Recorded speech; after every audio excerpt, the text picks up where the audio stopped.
దేవుడు వెంకటేశ్వర స్వామికి అనేకమైనటువంటి శక్తులు ఉన్నాయి. నిజంగా తప్పు జరిగితే అటువంటి తప్పు చేసినటువంటి శిక్ష విధించే బలం శక్తి కూడా ఆ కలియుగ దేవుడికి ఉంది. రెండో వైపు డాక్టర్ బిఆర్ అంబేద్కర్ రాసినటువంటి రాజ్యాంగం చట్టం ఉంది. ఆ తప్పులు జరిగినటువంటి అంశాల మీద చట్టం తన పని చేసుకుంటా పోతుంది.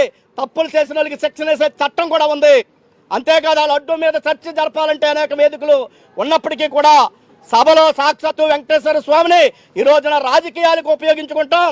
ఈ రాష్ట్ర రాజకీయాలకి ఏమాత్రం సరికాదు, మంచిది కాదు, మన రాష్ట్ర అభివృద్ధికి కూడా మంచిది కాదని చెప్పి కూడా ఈ సందర్భంగా ఈ రెండు ఉభయ పక్షాలకు కూడా పీడీఎఫ్ ఎమ్మెల్సీగా నేను తెలియజేస్తా ఉన్నాను.